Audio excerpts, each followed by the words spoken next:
ಹುಬ್ಬಳ್ಳಿ ಕರ್ನಾಟಕದ ಚುಟುಕು ಸಾಹಿತ್ಯ ಪರಿಷತ್ ಕೇಂದ್ರ ಸಮಿತಿಯ ಆಶ್ರಯದಲ್ಲಿ 5ನೇ ಅಂತಾರಾಜ್ಯ ಸಮ್ಮೇಳನ ಸಿರಿಬಾಗಿಲು ವೆಂಕಪ್ಪಯ್ಯ ಸಭಾಭವನದಲ್ಲಿ ನಡೆಯಿತು.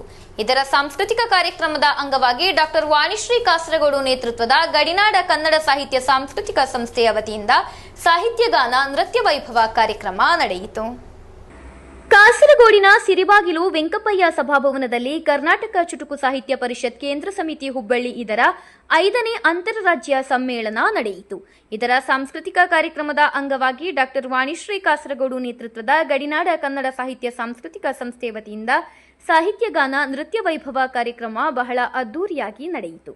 ಕಾರ್ಯಕ್ರಮದಲ್ಲಿ ಸಂಸ್ಥೆಯ ಪ್ರತಿಭಾನ್ವಿತ ಕಲಾ ನಕ್ಷತ್ರಗಳಾದ ಮಧುಲತಾ, ಸನುಷಾ, ಸುನಿಲ್, ಅಹನಾರಾವ್, ಪೂಜಶ್ರೀ, ಶ್ರದ್ಧಾ, ನವ್ಯಶ್ರೀ, ಗಿರೀಶ್, ತನುಶ್ರೀ, ಗೌತಮಿ, ಮೇಧಾ, ಯಶಿಕಾ, ದಿಯಾ, ಶಿವಪ್ರಿಯ, ಅಚ್ಯುತ್ ಭಟ್ ಭಾಗವಹಿಸಿ ಕಲಾ ಪ್ರದರ್ಶನ ನೀಡಿದರು.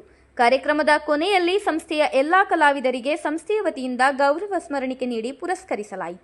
ಕಾರ್ಯಕ್ರಮದ ಸಾಂಸ್ಕೃತಿಕ ವೇದಿಕೆಯಲ್ಲಿ ರಾಮಕೃಷ್ಣಯ್ಯ, ಕೃಷ್ಣಮೂರ್ತಿ ಕುಲಕರ್ಣಿ, ನರಸಿಂಹ ಬಲ್ಲಾಳ್ ಮುಂತಾದವರು ಉಪಸ್ಥಿತರಿದ್ದರು. ಕಾರ್ಯಕ್ರಮದಲ್ಲಿ ಕರ್ನಾಟಕ ಚುಟುಕು ಸಾಹಿತ್ಯ ಪರಿಷತ್ ಕೇಂದ್ರ ಸಮಿತಿ ಹುಬ್ಬಳ್ಳಿ ಇದರ ಕೇರಳ ಘಟಕದ ಅಧ್ಯಕ್ಷೆ ಡಾಕ್ಟರ್ ವಾಣಿಶ್ರೀ ಕಾಸರಗೋಡು ಅವರನ್ನು ಗೌರವಿಸಿ ಸನ್ಮಾನಿಸಲಾಯಿತು. News bureau, Kasaragod.